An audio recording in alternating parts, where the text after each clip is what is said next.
Today we're going to be having a look at the ghost interior of Megabuilding number 7. Potentially some remnants of some kind of waiting area, some kind of lobby entrance that was originally planned for Megabuilding number 7. Megabuildings are pretty hit and miss when it comes to, practicality, when it comes to usability. There's only really a handful of them which you can actually access. Some of them just don't even let you, go in them in the slightest, such as Megabuilding number 7. But guys, a good portion of you watching are still not subscribed, and of course you have the right not to subscribe. I'm just saying, if you like this content, please do consider subscribing. Thank you so much. Anyway, so if we were to click behind this gigantic gate, then first of all we can see that there is indeed a little part of the mega building which exists. There's also a nice man just kind of sat here.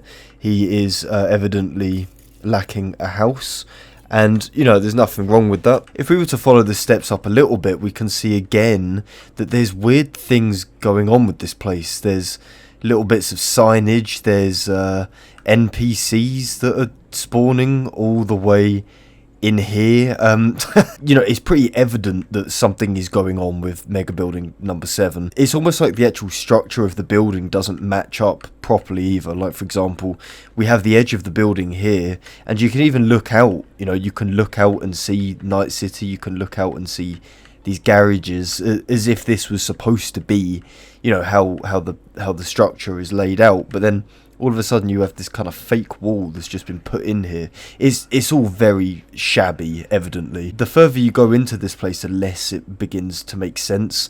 Like, these NPCs do indeed have some kind of basic routine, like this guy's getting up and then sitting down, even if the animation is a little bit bugged. And if we were to go out inside this nothingness, there isn't unfortunately any collision here. However, we can fly out using no clip and see that yet again we're encountering a lot more of the same stuff. These NPCs are spawning. This man is dead. This lady can be seen sat on some kind of stool. Evidently she's had a little too much to drink. And the further you move along, you can even see that there's probably supposed to be some kind of vendor here as well. He's listed as a civilian, but he almost looks like the guy from Tom's Diner. And to try and give you kind of a better angle of what's happening, this is what we're working with. We're working with essentially what is a structure of a mega building, but without any of the parts actually attached to it. And one thing which I do want to show you is what happens if you were to, say, skip time. Like, right now we have basically a handful of these NPCs. Does that change if we were to advance time by, say, 7 hours? So you can tell that, yes, things do change. NPCs have despawned from this left side here.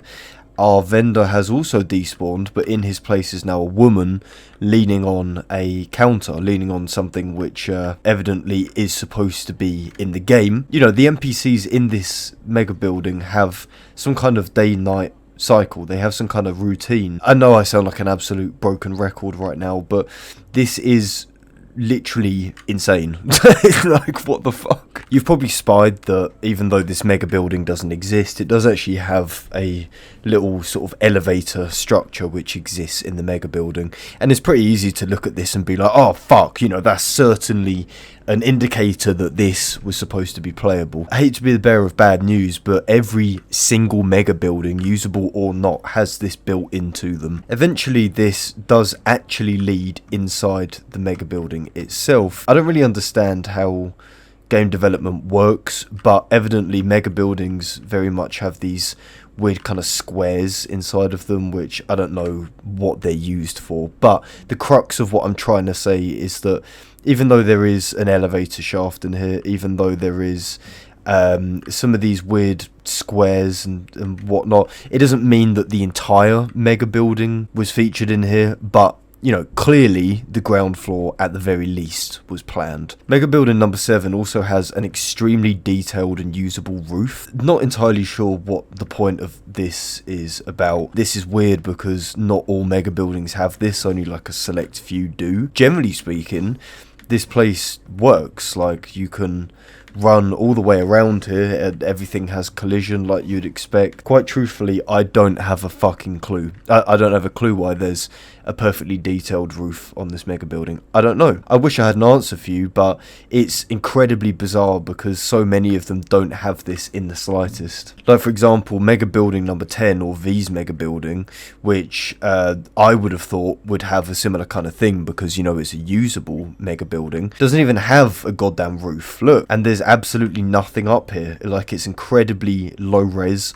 I don't think there's much collision, or there is around here, but what I'm trying to say is that there's not a whole fucking AV pad on top of this. You know, like, what the hell is that about? Mega building number 7 evidently was probably planned for something.